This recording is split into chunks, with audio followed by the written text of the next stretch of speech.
All right, let's start it. We're getting close. We're getting close. All right, so today we're going to talk about um, amino acid metabolism. So we have two lectures to go to our reading materials. So far we've been talking about glucose metabolism, carbohydrate metabolism, lipid metabolism, and synthesis and degradation. Now talk about amino acids. Amino acid being the building block for proteins, right? But it turns out there is no specific proteins, unlike the carbohydrates and the fatty acid, there is no storage for amino acids. So there is no such a protein that only represents a storage for protein, for amino acid. So your amino acid will come mostly in part from the food stuff, eating. Now also from the degradation of proteins inside your body, because proteins get utilized. Once if you're done with the service, such as the enzyme and so forth, they get degraded, and the amino acid can be used to resynthesize the new ones, or if there is no need, they have to be degraded, okay?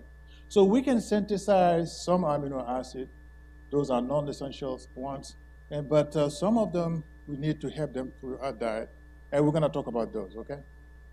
So now, if you have excess of amino acid, either from your diet or you just degrade a lot of proteins and you don't need them anymore, the amino acid to be used for other stuff, so you have to degrade the carbon skeletal through the regular metabolism. As you know, most of them feed into the Krebs cycle and so forth, and we're going to talk about that, okay? So the body can be utilized for energy. But one thing that really separates these amino acids from the sugar and lipids, they contain amine group. And these amine groups must be removed in order for the carbon skeleton to be utilized. So once the amine groups are removed, then you have ammonia floating around. And these ammonia you have to get rid of them. They're kind of toxic to your cells, okay? Now, you can get rid of it through your liver, or sometimes through your kidney. The kidney can take a small amount ammonia and just excrete it in your urine. But mostly, the urea is formed from the amine groups ammonia, and that urea is less toxic, circulating in your blood, and gets excreted out. Okay, so we're going to talk about the removal of the amine group and the utilization to the alpha keto groups and the ammonia synthesis and the urea formation. Okay, now these are your amino acid, and we already classified them, but you have a list here that really can give you how they fit into. I think you already know that by now, but I have even a better list down there close to the end of the hour, and then those lists give you a nice and clear cut for which one is essential, which one is not essential, and some that are called conditional essential one, and we're going to talk about those. Okay. That's all I have to say on this. You don't need to memorize all the entry point, okay? But just know, there are gluconeogenic and ketogenic ones. All right. So fats of amino acid from your diet. So it turns out after you have a nice meal containing proteins, so you have a digestion going on through the action of different enzymes. Those are proteases. They come and digest the amino acid, the proteins, and the amino acids are released. Those amino acids then get absorbed in your gut and go to your bloodstream to different tissues. And now many of your tissues take amino acids as they want and utilize them for the protein synthesis. But liver does a lot of jobs with it. So liver will synthesize own protein or some blood proteins that need to be synthesized using those amino acids. But it turns out when the need is no longer there, so liver tries to dispose of them on the excess. Now, we remove the amine group, as I said. Now, he can utilize the rest of them for energy purpose. Now, glucose, those gluconeogenic ones, can be utilized to synthesize glucose through the gluconeogenesis. And once the glucose levels start rising to a certain point, we have glycogen synthesis in order to storage them. When the storage gets full, then the rest of them, the carbon skeleton can go through fatty acid synthesis. And you have triacylglycerol. Then the triacylglycerol then taken by the VLDL to your fat tissue where they get stored. So yes, you can get fat when you're taking too much proteins. Okay? Now, as I said, other cells, tissues can also use those amino acids for their own proteins synthesis. Okay?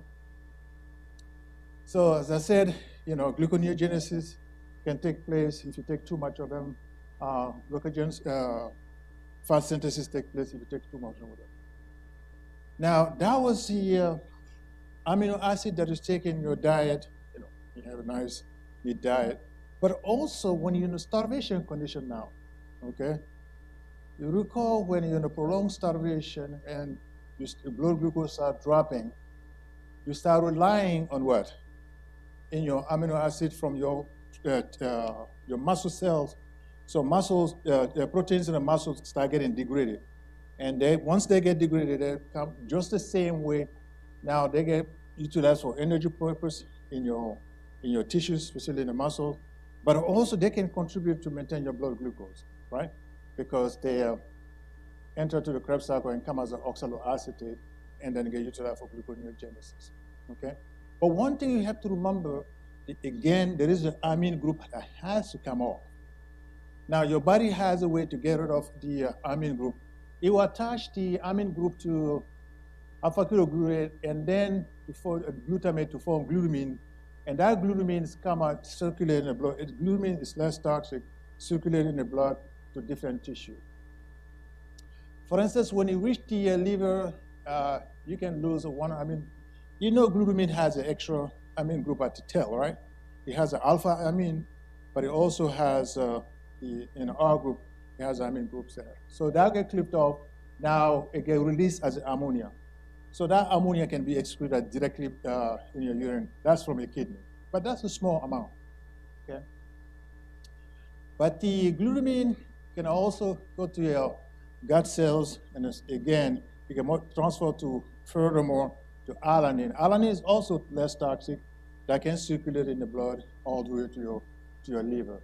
So glutamine also, even it's not represented here, it transported to your liver where it can dump more of the amine groups, okay? So what we talk about here, the transport of amine group from your tissues getting degraded, especially your muscle, and they get taken all the way to your liver, okay? Or to your kidney where the amine group get disposed as ammonia, or they go to the liver. At that point, the liver, now the amine groups is taken out and synthesizes of the urea occur, and urea get excreted, okay? So we're going to talk about urea furthermore, but in the second lecture, okay? And as I said, ketone body synthesis can occur from those carbon skeleton, and then sugar synthesis also occurs.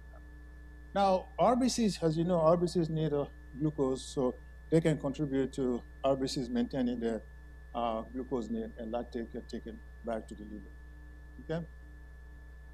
So now, so much said about the amine transport. There are specific enzymes in order to take ammonia or amine group from one amino acid to another, to alpha keto group to synthesize glutamate. We call that the transferase enzyme. The transferase, sometimes you hear transaminase. Their job is to take the amine group from the incoming amino acid and add it to a keto group, alpha keto group, and a glutamate is formed.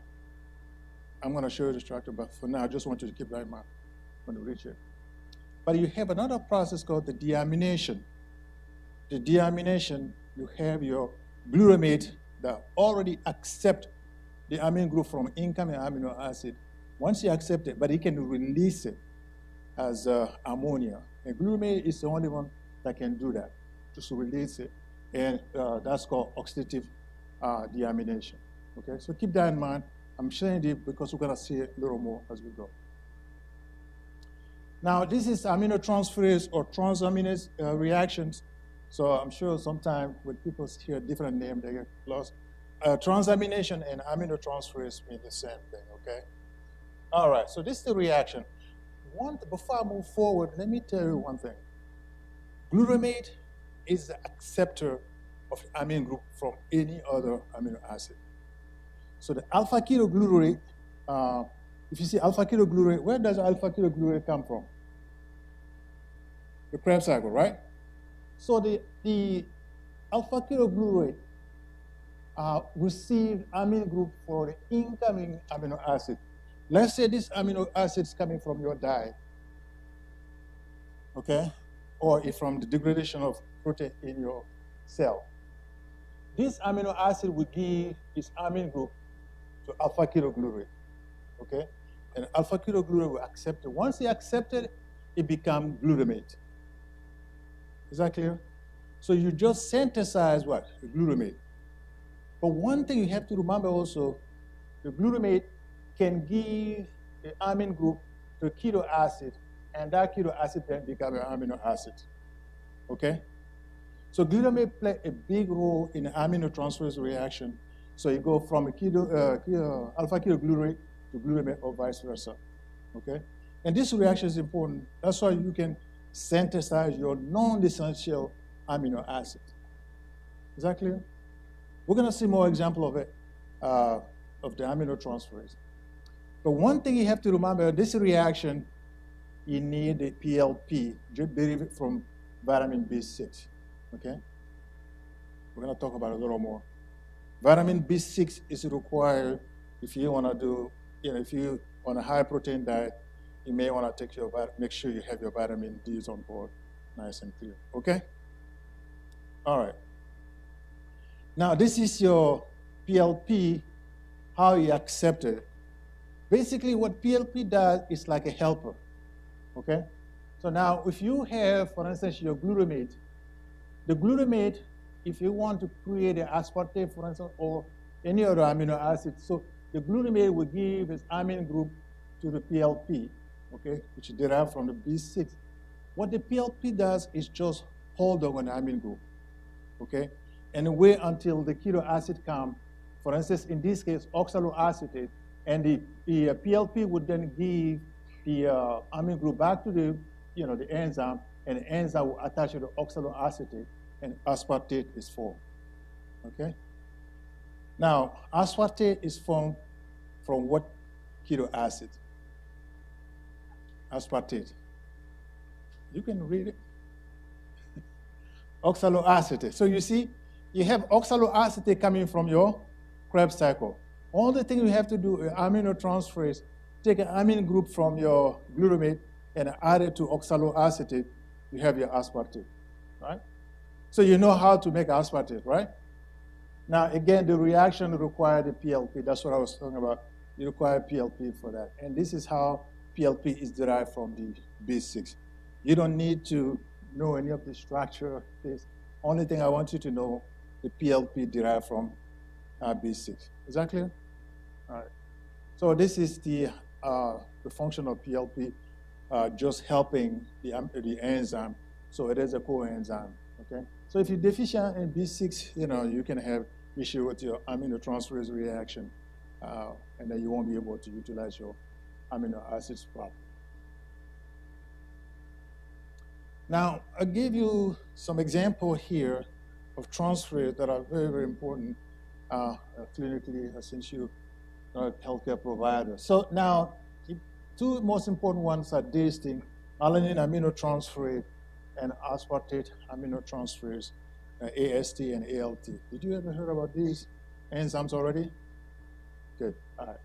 So the alanine aminotransferase, as name indicated, so is utilized during the transfer amine from glutamate to pyruvate to synthesize the alanine.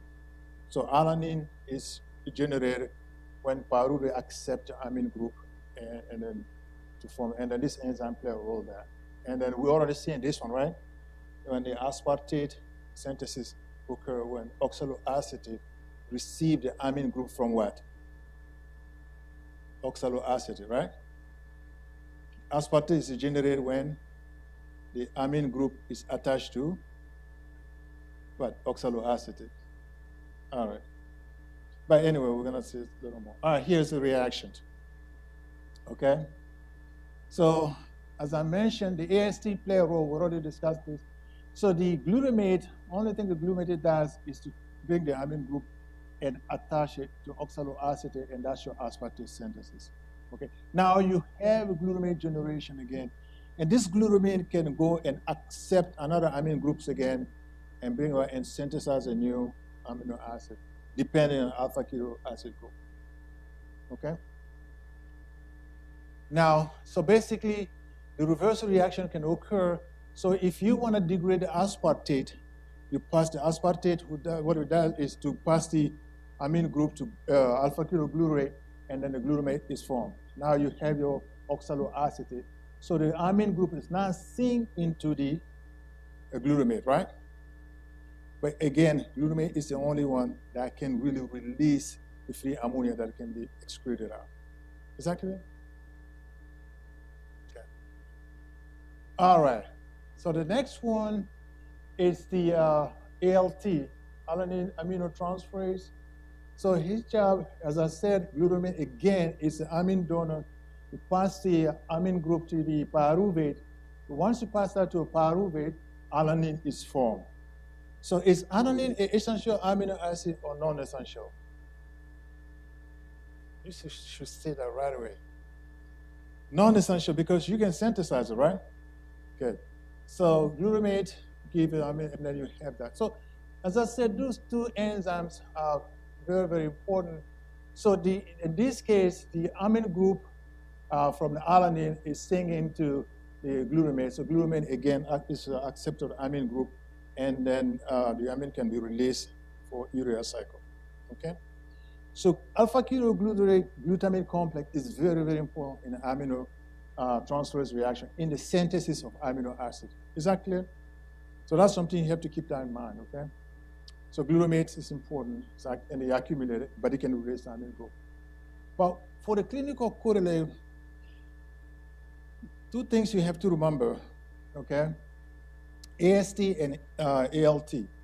As I mentioned, the ALT is present in many tissues, okay? But it turns out the level is relatively low, but when it increases in the blood, sometimes it's an indicator of a liver health. Okay, you know that more than I do. Probably heard it already many times, right? Yes. So, and then liver injuries or liver health, and the ratio of ALT, AST also has a clinical significance. So that is something you have to keep in mind, okay? So what is the point for glutamate to be the acceptor of amine group, okay? So every single amino acids are coming up and give their amine group to glutamate. It's a nice guy, right? You accept it from everybody, amine group from everybody, because this guy is toxic. So nobody want to have these guys around, so it has to be get rid of to somehow. And everybody just sync their amine group to glutamate, and glutamate is formed. So now he's sitting in there. But there is a specific reason for that. It turns out glutamate is the only amino acid that can be deaminated, oxidative deamination, by the action of this enzyme called glutamate dehydrogenase enzyme. Is that clear? So because he's the only one that is able to release free ammonia, so everybody give the amine group, because they cannot release the amine group, just in the free like that. So they have to pass it to something, and they pass to alpha-ketoglutarate, and then glutamate is the end product, okay? So what is the oxidative deamination? We're gonna talk about a little more, but so far, this is what you have to know, that alpha-ketoglutarate accepting amine group from every single amino acid that need to be degraded, and the glutamate is formed, okay? And glutamate can accept even more amine group again and become glutamine, okay? So you know glutamine, right? So glutamine is another amino acid. Glutamine is synthesized when, another amine group is attached to glutamate. Now you have your glutamine. And glutamine is less toxic and be released in the blood, but not glutamate, right? Why not glutamate? All right, I'm not gonna say anything, but read about that. All right? Glutamate's just not gonna release in the blood just like that. It's going to be released on the glutamate is going to be released in the blood. Okay. All right. Well, you know, glutamate is somehow a neurotransmitter, right? I mean, a signaling molecule. So it can be send a signal when it's get released. Some cell will respond to the glutamate level in the blood. Okay, so it's kind of, if the level is kind of high, it can be slightly toxic. That's all I want you to know so far. Okay, but read about it a little more. I know physiologists will tell you more about it. Okay, but there is a reason for that. Okay. All right. So now glutamate is a dehydrogenase. Glutamate dehydrogenase is an enzyme that take the amine group from the glutamate, and then the amine group is now free in forms of ammonia. And because of the pKa is so high, so ammonium is now formed. Right? Now, if this occurs in the liver, in the kidneys, kidney can excrete the ammonia out directly, right? You know that, right? Yeah. So kidney can excrete the ammonia directly, okay? But if this occurs in the liver, so this can be utilized now for the for urea cycle. So urea will be synthesized, and once the urea is synthesized, urea can be excreted out, okay? It can be released in the blood. It's less toxic. It can be excreted in the blood, and then once you reach the kidney, it can be excreted out in the urine, okay? So glutamate is the only amino acid that can do this, releasing free ammonia. Is that clear? All right. So that's why everybody's seeing the amino group into it. All right. So if you put the whole thing together, the aminotransferase reaction and the deamination, this is something you get a disposal amine group. So basically, you know, amine group coming out from any incoming amino acid is passed to, is generated. So once you pass it alpha ketoglutarate, so glutamate is formed. Now the keto acid now has different fate, right? So where do they go, the keto acid? Connection. Where do they go? You remember they feed into the Krebs cycle on different side, ketogenic and ketogenic and gluconeogenic amino acid. The keto acid now feed either to the Krebs cycle, or they can generate acetyl-CoA or acetoacetate. Those are ketogenic ones. Those can feed it directly to the Krebs cycle, and those are gluconeogenic ones. You remember that? Yeah, make a connection between them. So nothing is sitting by themselves. They're all connected. So the amine group, so this is when you want to utilize the keto acid group for energy purpose, for instance. You take the amine group, give it to alpha ketoglutarate, glutamate is formed, and you know the function of glutamine now. Glutamine can accept another amine group. Glutamine can travel through the bloodstream for the deamination process and so forth. But the keto acid is now utilized for energy purpose or to synthesize fat and get deposit. Is that clear? Keto acids. Those are, when I show you this, the circle with all those amino acids feeding to the Krebs cycle, what I'm showing you really is the keto acid.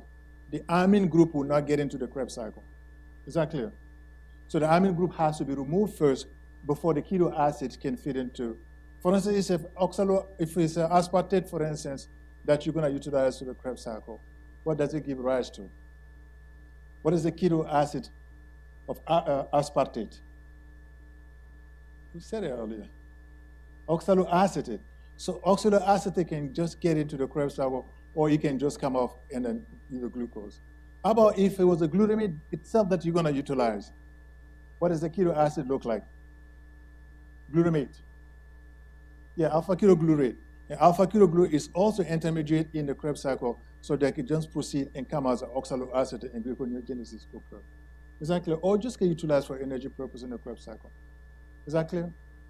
Now, so those the key. Now, you know now, once the alpha ketoglutarate accepts the amine group, now the amine group can be released to a deamination, and you can dispose of that. If it's in the kidney, you can form ammonia and excrete it out, or it can come out in forms of glutamine, travel to the blood, and then deposit the amine group as in the liver, where it gets excreted out as a urea. Okay? We're going to put all things together too, and then you're going to see a little more. Okay? I know it's a lot of information. Now, it turns out the amine group, sometimes in the liver, if you have ammonias around, sometimes some other molecule synthesis will require some amine groups, right? So some of the ammonia can be picked up and attached either to form glutamate, or they can be utilized directly to synthesize if you have some other molecule, nucleotides or whatever molecule you may need that need amine groups, okay? But the excess of ammonia is get attached to either to CO2. We're going to show the urea cycle, and now you have your urea, and urea can be excreted out, okay?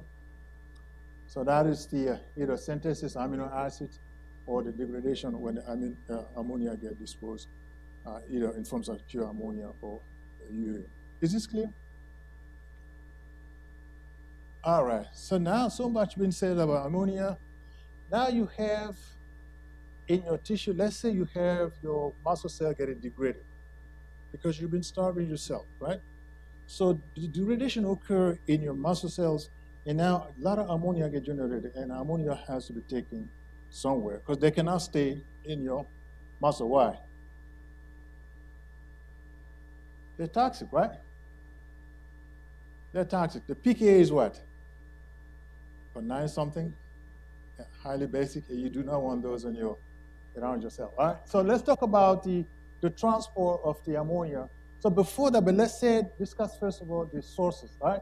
I think we have an idea now. You see, almost all tissues somehow generated ammonia. In this case, ammonium here, ammonia and then ammonium, right? So it can build up, and you do not want this circulating either in your blood or in your cells. So they're circulated, but they have to be taken down, as I said, to the liver or to your kidneys, right? Okay. So now you see the sources, but you don't need to memorize that. I just want you to see that it is an important source of ammonia in your body. A lot of degradation products generated, and the pKa is around 9, which is highly basic, right? All right. So now the ammonia has to go somewhere, the free ammonia, okay? So they are neurotoxic. There are 2 transport mechanisms, either in forms of glutamine, I already said that, but the next one is alanine, okay? So both of these guys can circulate in blood without problem, okay? Where do you see alanine circulating in the blood? In what cascade? Remember the Cody cycle? In the muscle, generate alanine, and then go to liver, pyruvate is released. So once the pyruvate is released, then pyruvate gets utilized for what? In the gluconeogenesis, right?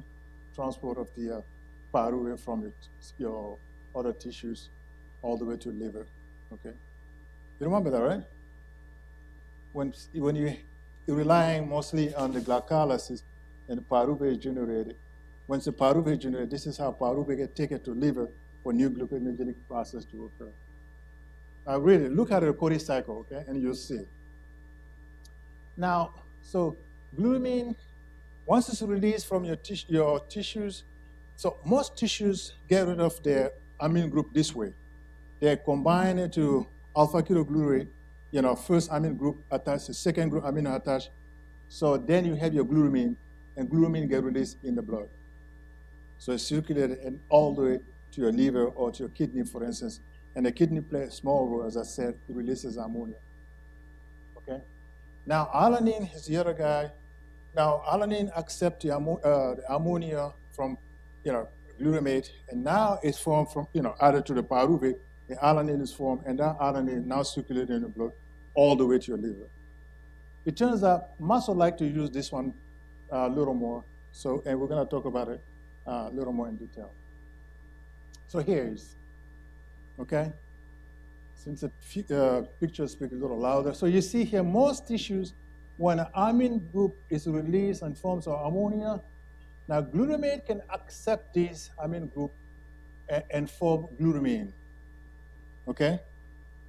And there is a specific enzyme for that, the glutamine synthetase enzyme. When this enzyme takes the free amine group and attach to the glutamate, and you have your glutamine. So how many amine group glutamine transport? 2, right? Great, thanks. So now the glutamine can now circulate in the blood all the way to your liver. okay? So once you reach the liver, now you can either be dehydrogenated. For instance, in this case, the amine group can be dropped directly, because he's the only one who can do that, right? So he can drop it directly, and then the ammonia level goes up. Now you generate your free keto acid group, right?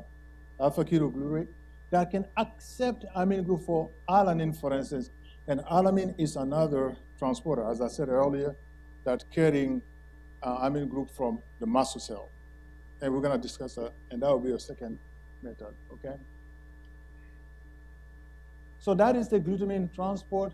So glutamine transport two amine groups. So both of them can be disposed of.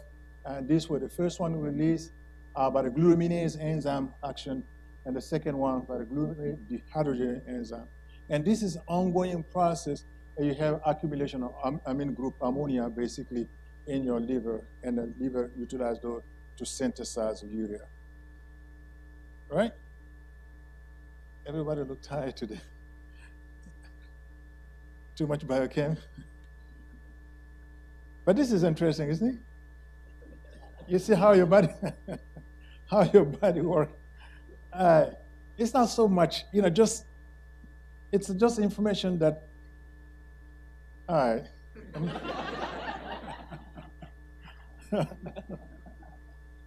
It's fun how you get rid of your ammonia. Isn't it fun? All right. So yes, you want this system to work on your body, believe me. You don't want ammonia accumulation inside your cells or in the bloodstream. So your liver has to be functional. So I'm sure you probably heard this. When you have a liver issues, do you want to take a lot of proteins? Somebody probably told you already on the lecture. Oh, you didn't see those things yet. So you don't want to have too much proteins in your diet when your liver is not functioning very well, right? Because the liver functions very much when, in this direction, in order to get rid of the amine group. And there's a lot of work, okay? And there's an energy requirement system, okay?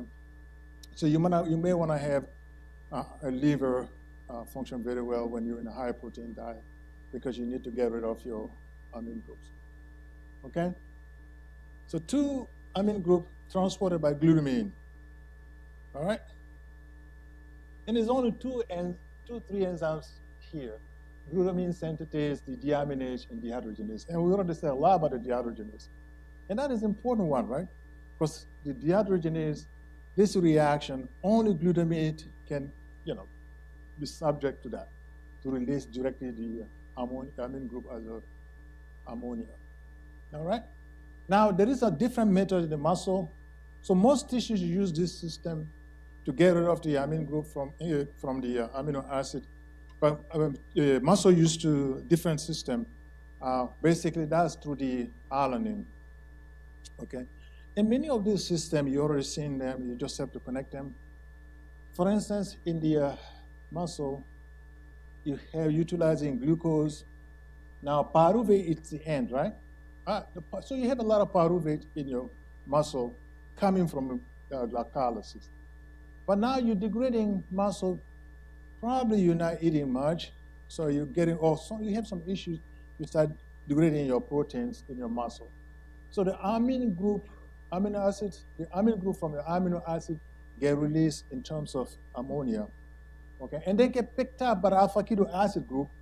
The alpha keto acid group from alpha keto acid then accept ammonia and become what's called the glutamate. Now, glutamate can, through the aminotransferase, you've already seen this, right? The alanine transferase. So the alanine aminotransferase reaction, then the amine group is passed from the glutamate to pyruvate, and suddenly alanine is formed. So once the alanine is formed, now alanine can circulate in your blood, right? And then once you go to reach the liver, and again, another aminotransferase reaction occurred in your liver. The same, but the opposite direction now. So the same one that occurred here will then, the opposite, the reverse action will occur here. Now the alanine will pass the amine group to alpha ketoglutarate.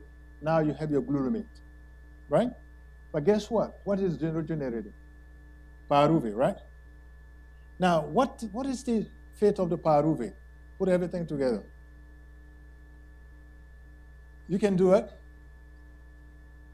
Read it, gluconeogenesis. All right? So your body can say, okay, listen, this is how I mobilize the alpha-keto acid from the alanine to pyruvate. Now, once the pyruvate is generated, pyruvate can be utilized to gluconeate to glucose, and the glucose can release in the blood, and that glucose maintain the blood glucose for what? Connection. Once you start degrading muscle, okay, for pyruvate to be generated, so what are you using that for? The pyruvate, once you utilize for glucose, the glucose is utilized for what? You remember at that point, your brain needs glucose, right?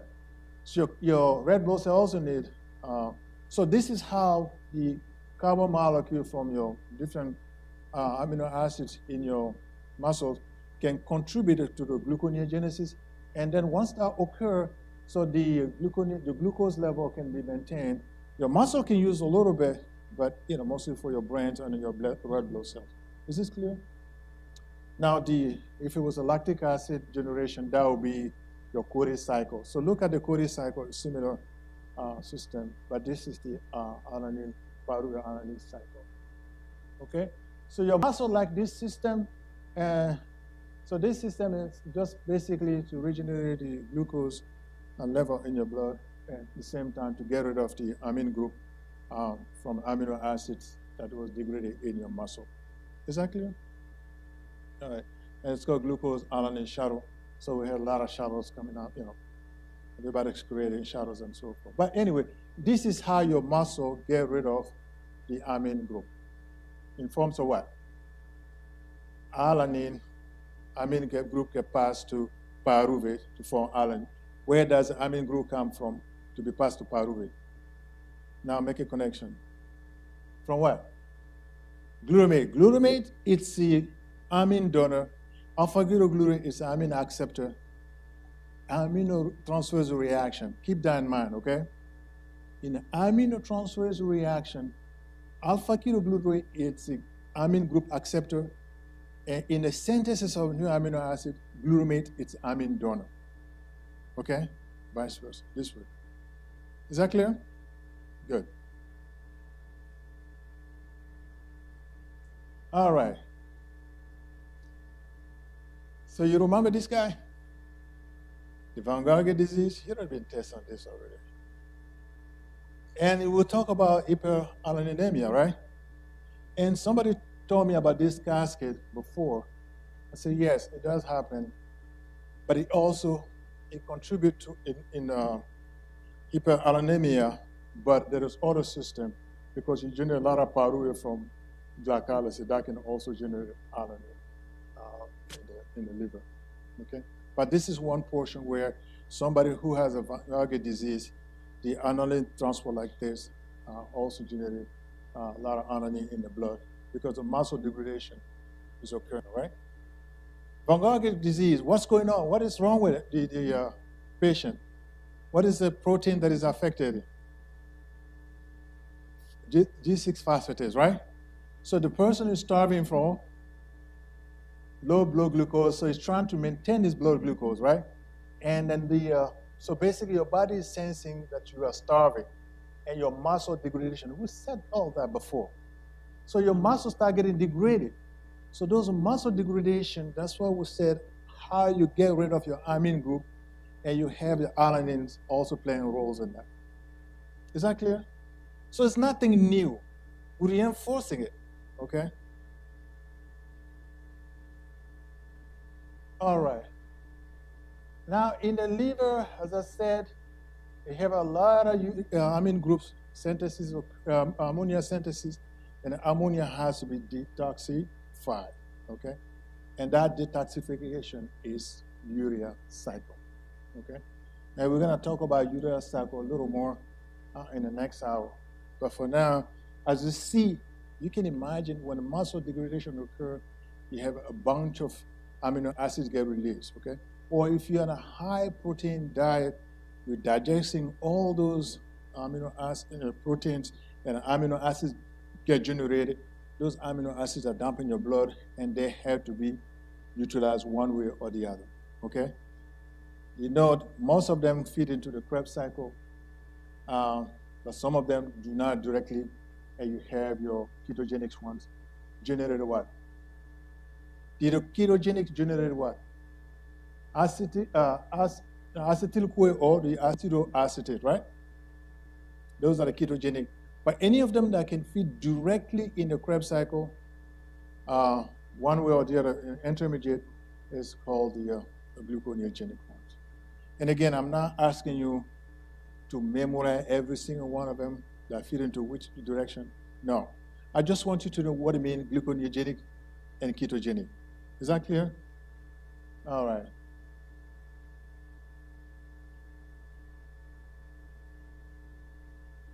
So now, what we said earlier, what would the liver would do with this ammonia? It has to detoxify it, right? And it get attached. Anybody know the structure of the urea? All right. So, you know, urea, as I said, the pKa, the ammonia, the pKa value is what? 9 point something, right? Highly basic. Do you want that in your blood system? No, you don't. So in order to detoxify, the body will attach it to CO2. Now you have one amine group, the second amine group, and you have a carbonyl group in the middle attached to it. And that's your urea. We're going to talk about it in the next hour. Okay? Any questions at this point? So now, what is the fate of the alpha-ketoglutarate? That you have so much gone, and you accept all the amino acids, the amine group from all the amino acids. Now the alpha-ketoglutarate has been regenerated now after all the amine group is dumped out.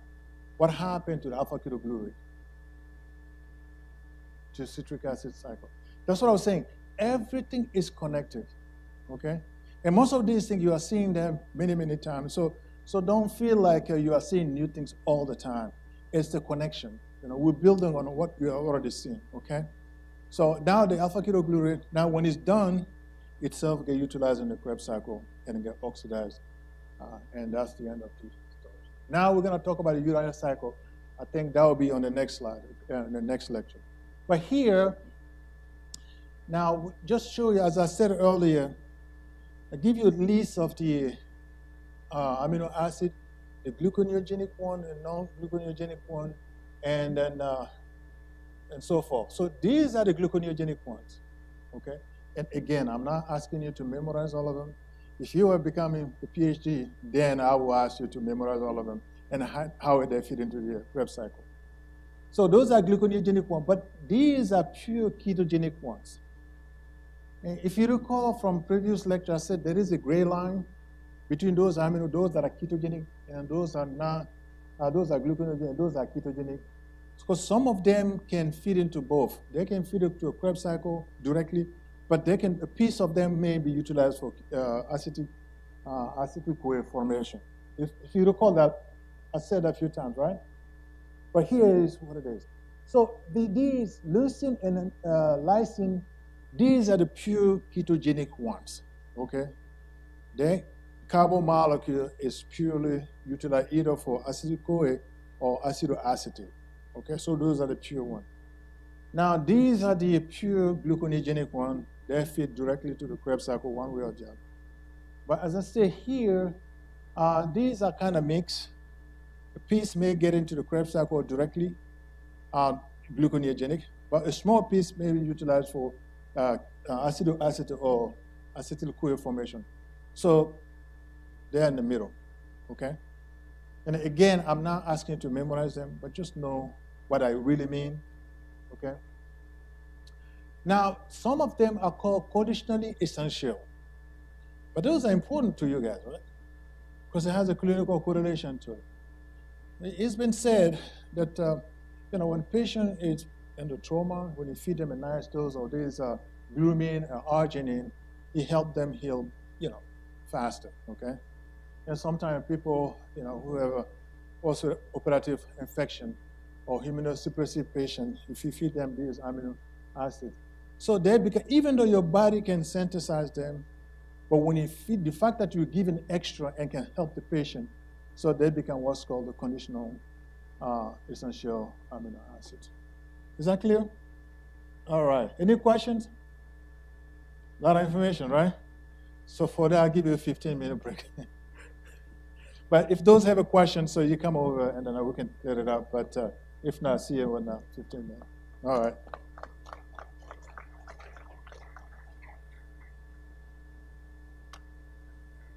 Yes.